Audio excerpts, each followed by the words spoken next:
bakal reuni. Apa yang buat Pierre-Emerick Aubameyang sempat gagal di AC Milan? Pierre-Emerick Aubameyang akan reuni dengan mantan klubnya di pertandingan Chelsea versus AC Milan di Liga Champions. Kompetisi Liga Champions akan kembali bergulir pekan ini dengan agenda matchday ketiga grup. The Blues dan Rossoneri sama-sama berada di grup E. Sejauh ini, AC Milan menduduki puncak klasemen dengan 4 poin berkat kemenangan kontra Dinamo Zagreb dan hasil imbang kontra RB Salzburg. Sementara itu, Chelsea harus puas sebagai juru kunci usai gagal meraih satupun kemenangan dari 2 laga yang dimainkan.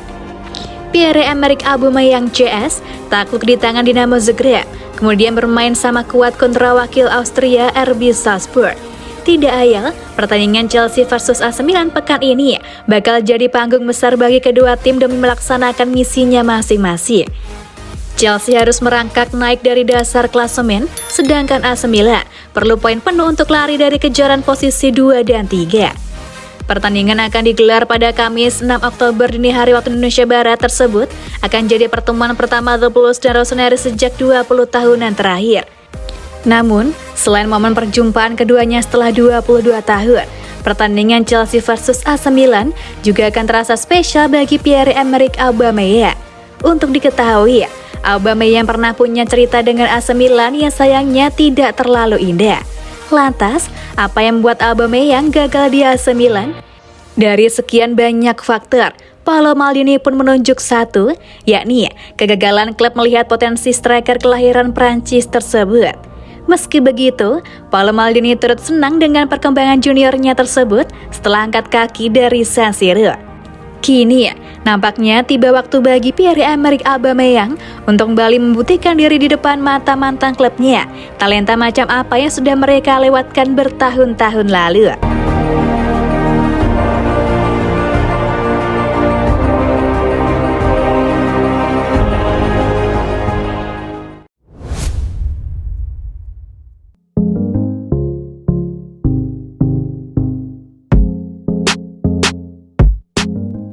Badai cedera, hanya punya 15 pemain senior untuk lawan Chelsea di Liga Champions. AC Milan diterpa badai cedera jelang laga lawan Chelsea di ajang Liga Champions 2022-23. AC Milan hanya punya 15 pemain senior saat melawan Chelsea. AC Milan dihantui kabar buruk setelah meraih kemenangan atas Empoli pada pekan ke-8 Liga Italia 2022-23 di Stadion Carlo Castellani, Sabtu 1 Oktober waktu setempat atau Minggu dini hari waktu Indonesia Barat. Namun, kemenangan tersebut harus dibayar mahal dengan cederanya 3 pemain andalan AC Milan. Dilansir Bolasport.com dari Football Italia, ketiga pemain yang mengalami cedera dalam laga kontra Empoli itu adalah David Calabria, Simon Kjaer, dan Alexis Saelemaekers. Calabria bahkan harus ditandu keluar lapangan setelah mengalami cedera hamstring parah. Sementara itu, Kjaer mengalami masalah pada paha kanannya dan juga terancam absen. Adapun Saelemaekers mengalami cedera pada lututnya dan kemungkinan tidak bisa membela AC Milan dalam waktu dekat. Ketiga pemain tersebut menambah daftar panjang cedera AC Milan sepanjang musim 2022-23. Musim ini, AC Milan sudah ditinggal pemain-pemain andalan mereka yang juga mengalami cedera. Mike Maignan, Junior Mesias, Theo Hernandez, Divock Origi, Zlatan Ibrahimovic, dan Alessandro Florenzi adalah nama-nama yang sudah masuk lebih dulu ke ruang perawatan.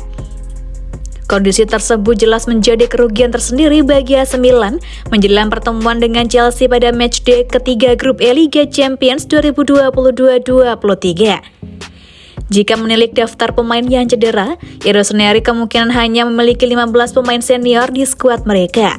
Hal itu dikarenakan AC Milan tidak memasukkan nama-nama pemain baru yang didatangkan pada bursa transfer musim panas 2022 seperti Asher Franks dan Malik Thiaw. Selain itu, Cyprien Tatarusanu, Yashin Adli, Timo Bakayoko, dan Zlatan Ibrahimovic juga tidak masuk ke dalam daftar skuad AC Milan di Liga Champions. Hal itu dikarenakan adanya regulasi kuota pemain lokal Italia yang harus ada di dalam skuad AC Milan. Akan tetapi, kabar terbaru menyebutkan bahwa UEFA mengizinkan AC Milan untuk mengganti Maignan dengan Tatarusanu.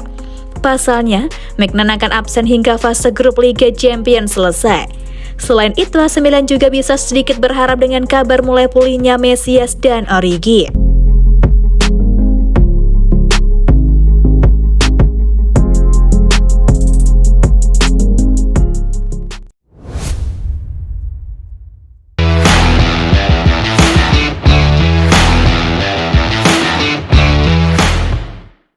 Kalender kompetisi 2022 sudah selesai bagi Alexis Saelemaekers. Alexis Saelemaekers akan absen dari sisa pertandingan Milan pada tahun 2022 ini setelah menderita cedera lutut yang serius. Pemain Belgia berusia 23 tahun itu telah menjadi pemain reguler di bawah Stefano Pioli musim ini dan hanya absen di satu pertandingan saja. Dia menjadi starter dalam kemenangan 3-1 kemarin atas Empoli, tetapi ditarik keluar pada menit ke-33 karena cedera yang menyakitkan, memberi Pioli lebih sedikit pilihan di awal periode 6 minggu yang sibuk ini. Seperti dilansir Sky Sport Italia, Saelemaekers akan absen untuk Milan selama antara 6 dan 8 minggu setelah menderita cedera lutut kiri, membuat krisis cedera Rossoneri semakin mengkhawatirkan menjelang pertandingan Liga Champions mereka dengan Chelsea. Milan sudah memiliki 6 pemain yang cedera: Mike Maignan, Alessandro Florenzi, Theo Hernandez, Junior Mesias, Zlatan Ibrahimovic, dan Divock Origi. Dan sekarang pemain Belgia itu menambah derita Milan di sisa kalender 2022 ini sebelum jeda Piala Dunia. Menurut sumber yang sama, Saelemaekers baru bisa kembali beraksi membela AC Milan setelah jeda Piala Dunia Qatar selesai. Itu berarti dia akan absen di tahun 2022 ini. Semoga lekas sembuh Saelemaekers.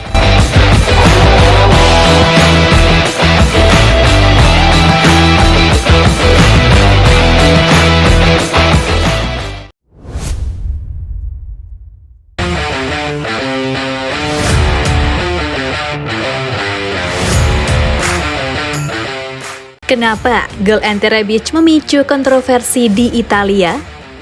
Gol Ante Rebic di laga Empoli versus AC Milan kemarin malam rupanya telah menimbulkan kontroversi saat Sandro Tonali melakukan lemparan ke dalam yang berjarak 10,64 meter dari tempat bola keluar dari permainan. Rossoneri memastikan kemenangan penting 3-1 di tanah Tuscan, meskipun banyak pemain kunci cedera, termasuk Mike Maignan dan Theo Hernandez. Ante Rebic kembali beraksi dan memecah kebuntuan di babak kedua. Namun gol pemain Kroasia itu menimbulkan kontroversi di Italia saat Tonali melakukan lemparan ke dalam yang tertuju ke Rebic 10,64 meter dari tempat bola keluar. Bos Milan Stefano Pioli memberikan bola kepada gelandang Italia yang dengan cepat melakukan lemparan ke dalam, menemukan layar melampaui setiap bek Empoli. Yang jelas penyerang Portugal itu tak bisa dianggap offside. Pelatih Empoli Paolo Zanetti dan Pioli berdebat di pinggir lapangan menyusul gol Rebic yang juga menimbulkan kontroversi di media sosial, sementara VAR tidak bisa mengintervensi. Saya tidak terlalu melihat posisinya. Biasanya wasit yang menghentikan permainan jika Anda salah. Golnya datang dari ini, lemparan ke dalam yang licik. Itu hal yang benar untuk dilakukan saat itu, kata Tonali kepada DAZN tadi malam.